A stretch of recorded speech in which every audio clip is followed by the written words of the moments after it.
Tranquille. Depuis longtemps que Papa Titi a combattu pour la démocratie et pour l'état des droits de tous les Congolais, soutenons-le. Il est écrit que le dictateur qui inscrit son destin en lettres cousues de trahison et de lâcheté paie au prix fort la sanction de l'histoire. Il est écrit qu'on peut tromper une partie du peuple tout le temps, qu'on peut tromper un certain temps tout le peuple, mais qu'on ne peut jamais tromper tout le peuple tout le temps. Bazaba vampire, bazaba cardibal, banyoko libiso, bamonisi biso pasi ngonga esi ekoki. Oya biso, tobengi na kombo ya www, nous les combattants.com. Gloire à Dieu. François Hollande aziba expression ya bakokanambe yende M23 muto azali koboma, muto azali kopiller, muto azali koassassiner. Mes frères et sœurs bien-aimés dans le Seigneur, naye puisque depuis que francophonie et silaki bomonaki natikaki na silence pour observer le moment difficile que traverse notre pays. Les Nations Unies auti ko voté que Rwanda azala membre non permanent à Conseil de sécurité, malgré les atrocités, malgré les enlèvements, malgré que M23 oyo bazali ko sala musala kati na mboka na biso Kanambe Ngoyukuluna ba Francis Colombo ba Lambert Mende bango nyonso bazali bato bazaba M23. Peuple congolais na yiko yebisa bino ke M23 bozoko yoka wana ezali Kagame te. M23 wana ezali James Kabarere seulement te. M23 ezali Kanambe Yemoko. Nalingi ko lancer cet appel à tous les peuples congolais que kobanda lelo place congolais nyonso azali abanda kobenga Kanambe M23, abanda kobenga Lambert Mende M23. Bango ba M23 bozoko wana bazali batoyo bazana ba makina bazamba te. Ba M23 bazande na capitale na gouvernement ya Kinshasa. Bango nde ba M23. Bazali ba M23 pona nini? Bazali ba M23 soki bolandi deux fois des discours. Oyo Kanambe asali premier discours na tribune ya Nations Unies asitaki kombo ya Rwanda te, pas même une fois dans sa bouche. Deuxième fois Kanambe aye na francophonie a cité kombo ya Rwanda te dans sa bouche. Et l'Union Colomba na face du monde que yende M23, puisque quand on parle de l'agression, quand on parle des atrocités, quand on parle des droits de l'homme, quand on parle de reconnaissance, il y a droit à ma parti politique, na kati mboka na biso, bazali ko s'adresser na pouvoir en place. La bonne façon que pouvoir en place et ça dit qu'on répondre na peuple congolais, et ça dit qu'on yebisa bango que Rwanda n'est pour rien, et ça dit ngai Kanambe mutu nazali M23, on ne peut pas toucher à mon pouvoir, on ne peut pas toucher à mon poste, on ne peut pas toucher à mon fauteuil. Yango na yekoloba le peuple congolais na mokili mobimba bino nyonso bapanzi sango ya mokili mobimba boyebaka M23 ezali yemoko Kanambe kombo na ye M23. Yango na kosenga kobanda lelo ba congolais nyonso place nyonso bozali boyiba M23 yende moko Kanambe. Kanambe yende M23 muto azali koboma, muto azali kopiller, muto azali ko assassiner, muto azali ko empoisonner, muto azali ko bebisa mboka na biso ezali yemoko Kanambe M23. Yango na sengi na peuple congolais nyonso bayibasa na diaspora, bayibasani na Congo Kinshasa, bayibakolanda ngai à partir à www nous les combattants.com, bayibake M23 asalinan M23 bande konanga na eko ebisa bino lelo boyibake M23 ezali Kanambe, boyibake M23 ezali Kanambe, boyibake M23 ezali Kanambe. Yango message principal point munene na yaki pona yebisa bino ke botala ba des signes oyo ya Kanambe na Nations Unies na tribune na Nations Unies, il n'a pas même une seule fois prononcé l'expression cité et nommé nominé Rwanda, dans son expression, dans son discours, il a parlé seulement de l'agression, sans citer précisément Rwanda. Alors, Elingi Koloba qui est M23, dans le Tokomi Pena francophonie, Yango Monaki qui est François Hollande, à Beta qui attend ma bon côté, après ce qui attend mon tété, à ce qui attend, à qui attend la mission, puisqu'à Yaba qui est Yende Moutou, Azali M23, Bande Konanga Ibas Pemibali, Baibasili ko comprendre il est là que M23 Azali Kanambe. Bande ko Bozali Koloba. Nayoki makambo ebele bato bazali koloba discours ya François Hollande, visite ya François Hollande, bande ko basi pe mibali boyeba ke François Hollande mutokoya kotia Etienne Tshisekedi na pouvoir te ezali biso boye ko peuple congolais. Mais en clair, François Hollande était clair et précis. Il a dit ce que les droits universels reconnaît à un homme de droit et à un homme de démocratie. À l'Obiango, na France et pas na Bango, à qui Kolobango n'a sur notre terrain congolais. Mes frères et sœurs, François Hollande était clair. Batobaseli Kolobake, c'est du montage. Batobaseli Kolobake, c'est du diplomatie. Dans la diplomatie, on ne dit pas des choses comme ça crues en public. Dans la diplomatie, on dit des choses dans les bureaux, on dit des choses au téléphone, on dit des choses sous coulisses. Mais Makambo, c'est l'Obama qui n'a François Hollande. Et c'est là qui diplomatie était. Et c'est là qui Makambo Oyo, combattant dans le monde, basali qu'on réclamait par rapport à l'ère Congo. Bande Konangai, François Hollande, Azoua qui part à peuple congolais et Azoua qui part à combattant dans le monde. C'est le discours que tiennent les combattants dans le monde, qu'on réclamait la vérité des urnes, qu'on réclamait le droit à ma parti politique, qu'on réclamait la démocratie dans notre pays, qu'on réclamait l'état de droit dans notre pays. C'est tout ce que François Hollande avait fait dans notre pays. Yangone bandeko discours ya François Hollande oyo, position ya François Hollande oyo, bisomoko il faut to répercuter yango, bisomoko il faut to soutenir yango, bisomoko il faut to yebisango le plus petit congolais nyonso ayebake mundele après une position claire. Et ça n'est pas congolais, des missions tout ça na carte à distraction. Il y a un sengi que le col va combattre parce la distraction te, parce que na carte à distraction, parce que ba homme politique. Nazo pesebino signe moko. Botala tous les hommes politiques congolais, soi-disant hommes politiques congolais, moko te l'expression na ye abenga kanambe. Bango nyonso babenga kaye président de la République, bango nyonso babenga kaye Kabila. Joseph Kabila Kanambe, bota la politicien nyonso congolais, abenga kaye Joseph Kabila Kanambe. Mais bota la différence entre un politicien congolais et un combattant.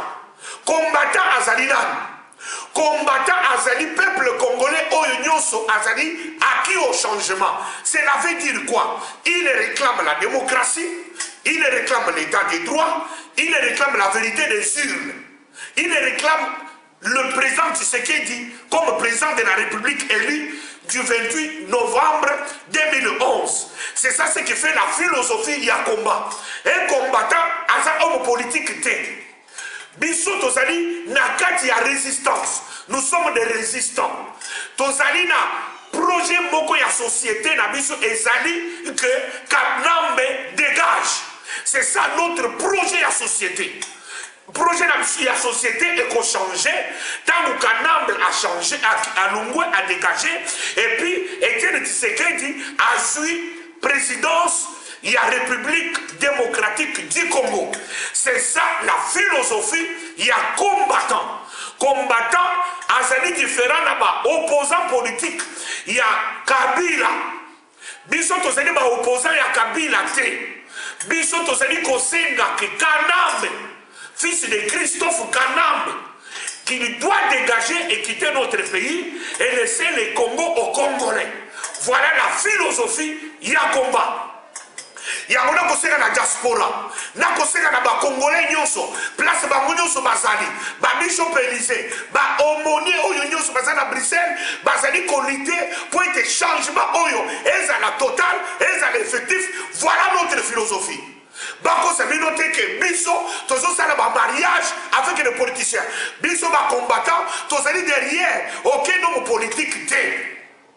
politicien moko toza derrière ye te toza na bamouvement moko politique te biso bacombattant tozali barésistant tozali korésister na moto nyonso azali kozwa pouvoir par la force moto nyonso atriche élection moto nyonso aconfisque la démocratie moto nyonso aboli changement na Congo.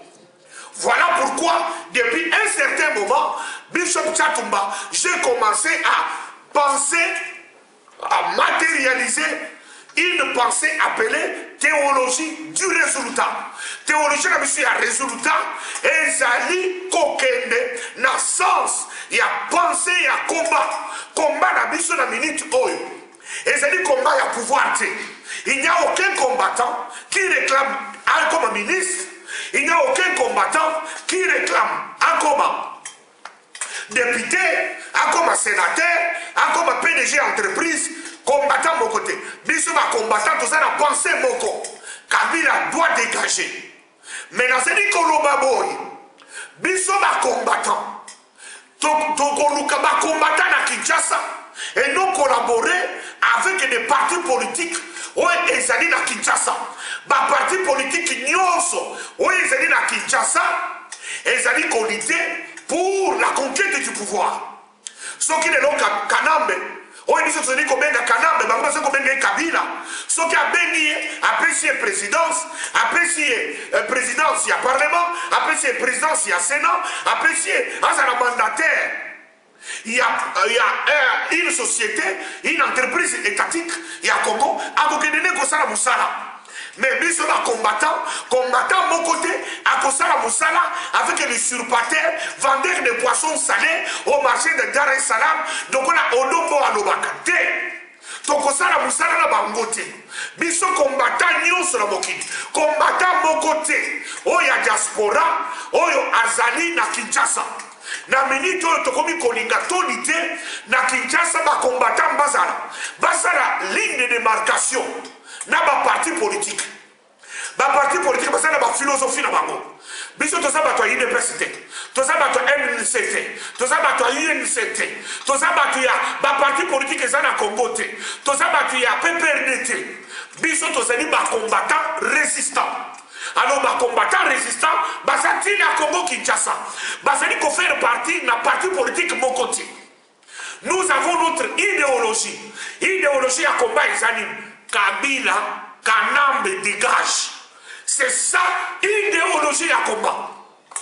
Aussi longtemps que nous n'avons pas encore obtenu le départ, il y a Kanambe, Bisoto Koki Kotika, combattre. Il y a un site, il y a un guerrier, et ça dit site, il y a un guerrier. Jusqu'à ce que Kanambe doit quitter et doit dégager. Voilà, pensez la mission. Nazali Kosenga, Naba combattant, Bossala amalgame avec les partis politiques. Partis politiques, ça n'a pas pensé n'ango. Partis politiques, ça n'a pas philosophie n'ango. Partis politiques, ça n'a pas objectif n'ango. Conquête à pouvoir. Toujours, nous les combattants, nous les combattants. Tous un objectif beaucoup, dégage Kanambe. C'est ça, Makambo Bokecho premier à l'Obaka, nuit et jour, c'est ça, Makambo, aumônier, Oyo, docteur Epafras à l'Obaka, nuit et jour, et c'est Makambo Bishop Élysée à l'Obaka, nuit et jour, et c'est Makambo sans rival. Oyo, Azali journaliste à changement, à l'Obaka tous les jours, Azali Makambo, Anderson, c'est lui qui pilote, nous les combattants.com, Tozali Kolité, Martin Salut, Bazali Koba nuit et jour, Bazali Kolobango Naba. Ma présence, nous avons qu'un seul mot d'ordre. Nous avons qu'un seul mot d'ordre. Mais ça n'a pas combattant, Henri Mouquet, à Bruxelles, nous avons qu'un seul mot d'ordre. Mot d'ordre, Nabiso, et ça dit, Oyo, placé de Jésus, Nakata Hollande, un seul mot d'ordre. Oyo, combattant, Bazanango, Kounanakata Angleterre, général Ngano, nous avons qu'un seul mot d'ordre. Nous avons qu'un seul mot d'ordre. Oyo, commandant méchant, Bazanango Kuna, Nakata États-Unis, nous avons qu'un seul mot d'ordre. Nous avons qu'un seul mot d'ordre. Oyo. Basana Banguna va péter la biso combattant chinois, Oyasana carte Afrique du Sud, nous avons qu'un seul mot d'ordre. Nous allons qu'un seul mot d'ordre. Oyo, Ezali Nango, na petit frère, mon fils personnel, Oyo, Azali, Basile de Londres, humble serviteur, nous avons qu'un seul mot d'ordre. Un seul mot d'ordre, Nabiso, Ezali que Kabila dégage, Kanambe dégage. Mes frères et sœurs, bon dans la différence, oyo, ligne de démarcation, oyo, combattant Mokoya Mokini, Abenga que Kabila te. Puisque combattant, Aza en avance. Combattant a dit que Kabila est un combo na yete, combo n'est un kanambe. Yangonde ezali penser la vision ya combat. Tozali qu'on réclamait la vérité sur la mort de Chebeya. Tozali qu'on réclamait la vérité sur la mort de Fidel Bazana. Tozali qu'on réclamait la vérité sur la mort d'Arma Tungulu, tous ceux qui réclamaient la vérité sur la mort d'Albert Lukusa, tous ceux qui réclamaient la vérité sur la mort, Oyo, Yapeti Nabiso, Oyo Asimolaki, c'est tout ce que nous cherchons comme vérité. La vérité des urnes. Reconnaissance, il y a élection, il y a été de Tshisekedi Ouamoulouba. C'est ça ce qui caractérise notre élite. Il y a un autre qui quand on a pensé, oh il y a Simon Kimbangu. Simon Kimbangu, il a lutté pour ces choses. Indépendance du Congo, souveraineté à Congo, démocratie à Congo, liberté, il y a Afrique. Alors, il y a Ngone, c'est là qui lutte, il y a Simon Kimbangu. Mais si ces choses ne sont pas obtenues, ton côté qui marche, ton côté qui sit-in, ton côté qui a ambassade, ton côté qui a veillé de prière, ton côté qui a fait de ressemble dans l'église, jusqu'à ce que tu arraché le départ. Il y a Kanambe. Nazali qu'on lançait appel. Naba Congolais nyoso. Basana kata diaspora. Naba basana kata Congo. Bobangate. Puisque Rwanda a comme membre non permanent, il y a conseil de sécurité. Rwanda, tout ça a problème dans Rwanda. Tout ça a problème dans Rwandais. Problème dans c'est des extrémistes rwandais. Tout de suite, M23, Kanambe M23, Lambert Mende M23, Ngoï Kuluna M23, Francis Colombo M23, Paulin Mwewa M23, gouverneur Moïse Katoumi M23, gouverneur Oya Vila Kinshasa M23, Tanaba M23 n'est tout ça le problème Bangoana. Ce sont les M23. Batouane Tina Bango, Bazani M23. M23 Bosani Kulukawana, Bazana Bazamba Kunate, Bazana Katafila Kinshasa. Yangone, jusqu'à ce que nous allons obtenir les départs, il y a M23 principal, où est aussi Kobenga, Kanambe. Yangone, lutte Nabiso, toko changer philosophie, ne toko pona.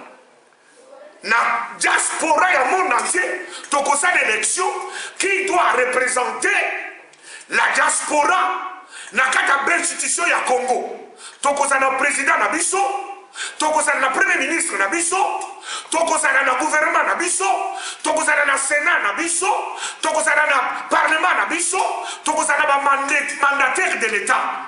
Mais wana izali après le départ, il y a Kanambe.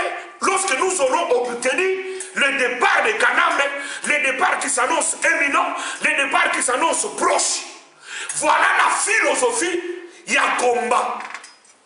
Nakosenga na combattants, parti politique et distraire bango. Mes frères et sœurs, tozonga na combat, tozonga na lutte. Toti que ma parti politique basa la musala na bango, na ba leader na bango, na ba philosophie na bango, bango ba benga Kabila. Combattant mon côté, abenga Kabila. Ba combattant, nous avons notre expression, nous avons notre langage, nous avons notre fonctionnement et nous avons notre idéologie. Idéologie na biso et ça dit fondée sur le départ de Kanambe. Voilà la philosophie du combat. Voilà qu'est-ce qu'est un combattant. Mes frères, et ça dit homme politique, bamune ba ki ko kanga musique out. Et ça dit homme politique, bamune ba ki ko pekisa ba théâtre na poto. Na diaspora, jamais. Ce sont les combattants. Ceux qui tournent dans les politiciens et qui le lomboka oyo, ba conserve la musique et ça ko beta. Biso to kolanda ba musicien te. To kolanda ba homme politique te. Ba homme politique ba sala musala na bango. Ils nous ont distraits pendant 30 ans. 30 biso centre. Heureusement Nzambe ya Simon Kimbangu, Moniwa Simon Kimbangu et hier qui t'a biso lelo combattant et bibi l'expression congolaise. Combattant, ça n'avait jamais existé. Et bibi Mukonzi Nangwa Zate, Mukoro Nangwa Zate. C'est un courant de Dieu. C'est une inspiration divine. Écoute, les combats, il y a résistance. C'est comme un serpent à plusieurs têtes, mais avec un seul objectif. Départ à Kanambe. Tout ça n'a pas mitou ebele. Ba tchatou basa mitou, ba odombo basa mitou, ba matin sali basa mitou, ba bokecho basa mitou, ba bishop Élysée basa mitou, ba tout soit basa mitou. Moutio ça na courant na ye. Mais tout ça l'objectif boko. Dégage Kanambe. C'est ça le combat. Mon konzi a tchatou basate. Mon konzi a Martin Sali a sate. Tout ça na mon konzi moko des peuples congolais. Yangone, tout ça dit qu'on s'est incliné na volonté à peuple congolais. Yangone peuple congolais ne mon konzi la mission. Puisque les lots, Nzambe, yene mutatere misimission. Et ça dit mutute mutatere misimission. Yangone qu'on s'est dans la combattant. Au côté de la distraction un politicien, quel que soit son degré, quel que soit son niveau, ce qui a sali berer naye, et sali berer naye. Naïli que na minute, ba combattant ming basali divisé. Et tu sais qui dit à Kokaki Kosala, Ayam Baba, na François Hollande. Mes frères, ça ce sont les dossiers politiques. Bah ça la politique na bango. Biso, objectif et Zamboko, c'est le départ des Kanambe. Mes frères et sœurs, Nako Senga Nabino, Boyo Kanenge Bishop Chatumba charismatique a lancé un message Oyo pour bien expliquer et quand on a mis à Congolais. Et tiens, tu sais qui dit Wamulumba a Kenya Kukutana François Hollande comme les deux présidents, les deux politiciens. François Hollande est envoyé dans Boka Nabiso, à Luka qui peuple congolais, à Luka qui va combattant, à Luka qui va politicien. Biso Awa, Tozali, qu'on dérangeait toutes les institutions pour que le message de la mission Yoka. Mais gloire à Dieu, François Hollande a su expression ya ba combattant. Le londe à qui n'a pas na Congo, à qui qu'on a que démocratie exacte, changement exact. Site Nabino Yangoyo, il y a des combattants, nous les combattants. Pour les autres, il y a des polémiques, des messages de salité, les karaté. Il y a beaucoup de sites, il y a des nouvelles, il y a des combats et des élection, et c'est là qui trichait, volait. Alors, voler, il y a diriger le Congo. Il y a des monarchies, il y a des démocrates, après c'est la voleur. Voler, c'est comme un Kanambe. Une seconde de la salutation, une seconde de la salutation de sa forme, et plus de 10 minutes, il y a embrassade avec M. Président Abdou Diouf. Pourquoi? Parce que Moutoy, il n'est pas comme nous. Azali sanguinaire, Azali raïs, Azali rwandais, Azali assassin, Azali illettré, Azali sanguinaire. Tokoki ko sali weyete. Yangone na sengi que bino ba peuple congolais bobanga na binote toza na kati ya lutte notre victoire est certaine bino ba combattant nyonso ba kota ki déjà na distraction ya ba homo politique bolungwa na ba courant politique bolungwa na ba courant politique tozo na biso tout na lignée ya combat na lignée ya résistance et combattant asa mutu asala kamarche combattant azali mutu a boya musique combattant Azamuto à Boya Théâtre, combattant Azamuto à réclamer une vérité, une réalité, c'est ça les combats, combattant Azamuto à réclamer un changement. C'est ça les combattants, combattant Azamuto à réclamer la démocratie. C'est ça les combattants. Il y a viol dans les Congo, il y a assassinat, il y a pillage. C'est ça les discours, il y a combattants. Il y a Moune na Sengi na Mokili Bobimba. Na www nous les combattants.com message oyo yo bishop Élysée oyo kayango yo sarivan oyo kayango bon répercuter message oyo pour bien expliquer encore au peuple congolais un combattant c'est qui, un politicien congolais c'est qui.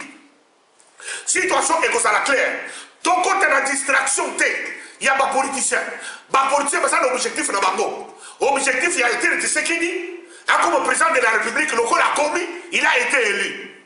Mais l'objectif, il y a combat, ils ont dit, Kanambe dégage. Démocratie installée, changement installé, droit de l'homme installé, bilan que nous soyons installés, des combattants à ce pouvoir d'Abisso. C'est ça notre pouvoir. Bissonné, tous allez diriger la minute. C'est la loi, il y a combattant, nous allons diriger le Congo. Bako Sabinoté, Nazakoye Bisabino, ce n'est pas Lambert Mende. Lambert Mende a déjà écouté nulle part. Il ne peut pas engager le Congo, il engage les M23. Makamonius, Lambert Mende Aseli Koloba, il engage les M23. Yango Moni Omoni Nabiso Abengi, la mère menteur. La mère menteur, il n'engage que les M23. Aseli ko engagé Congo. Aseli ko engagé combattant. Aseli ko engagé peuple congolais. Aseli ko engagé gouvernement na bango ya bato M23. Nako senga ko bandalelo. Biso tout bato combat, tous allez utiliser expression na ba intervention na biso Kanambe azali M23. La mère Mende azali M23. Ba Denilesi groupe na bango nyuso ba pasteur voleur, ce sont les M23. Bazali ba M23. Biso tous allez bato acquis au changement. Voilà un message que j'avais pour vous donner.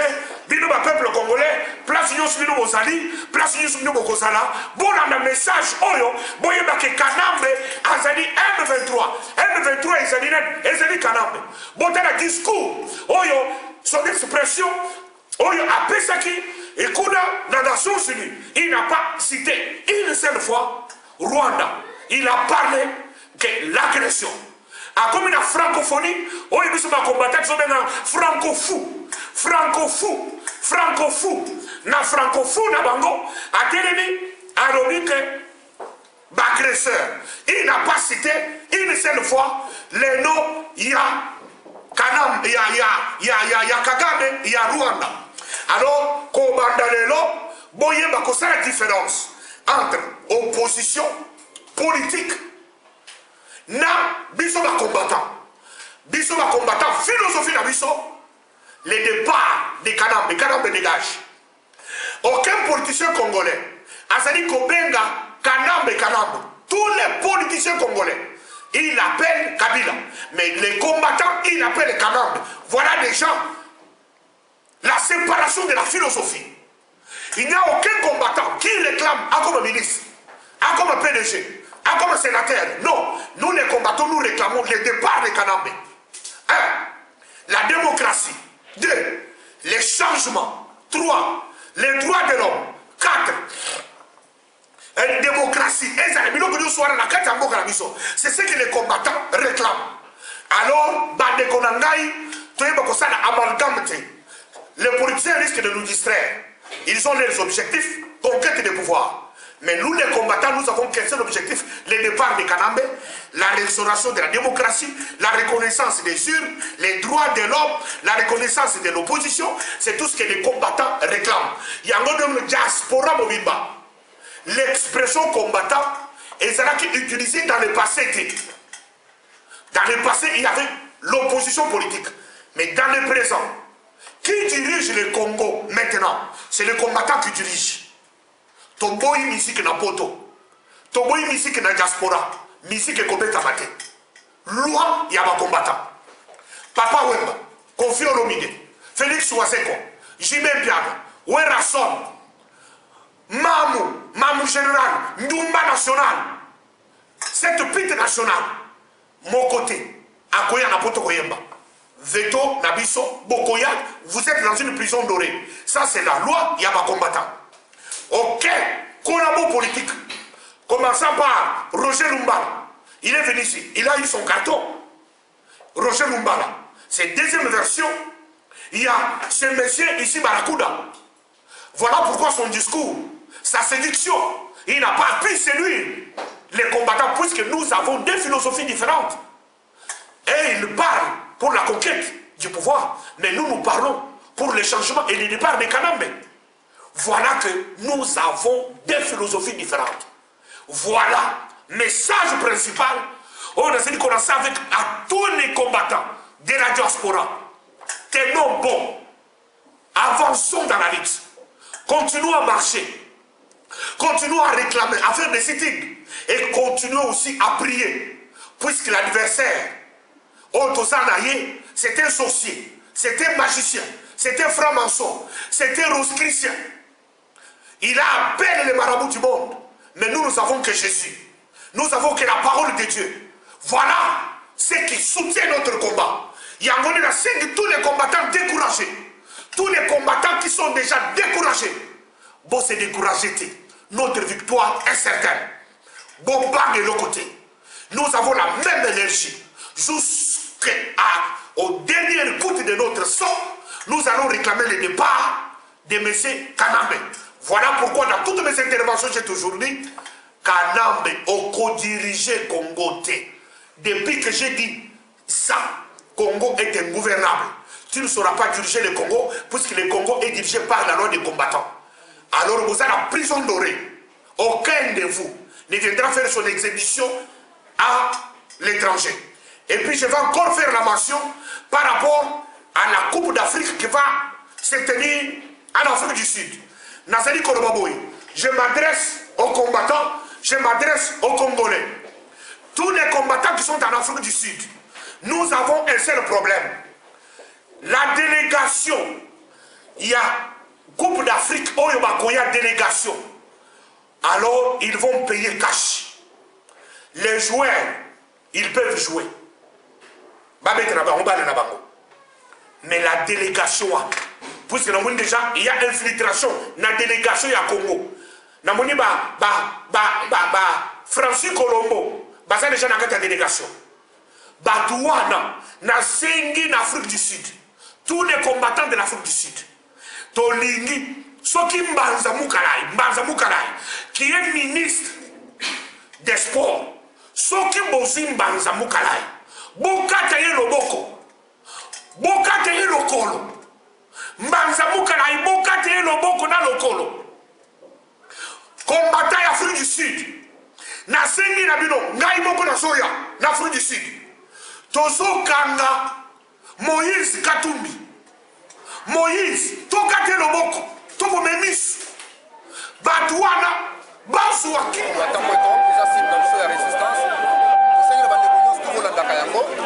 Parce que les sites il y a pas traité. Jamais les sites ils ont rabattu ya kaya Hippolyte Kanambe et était na cannabis. Sites les sites mo les traité, les sites ya résistance. Donc les alliés nous les combattants.com, les alliés locaux les apports on a peu cette information, il y a masolo la chose de ça. So comme on site mo le biki ya mo za netre, ils ont tous les deux camps, il faut pas voler dans Kayango. Parce que makamba Congo soki mutasa netre longola ye na couloir. Donc les alliés locaux moko ya biso moko il faut to chango maboko to appuyer parce que et ya kana ba place biso tozali. Journaliste au monde ya ka côté ba combattant ba ça que soki zolo ba makamba ba combattant aza ya biso te. Jamais mutumo à cause de la Kaya Kanambe, aya awa parce que a okota wati.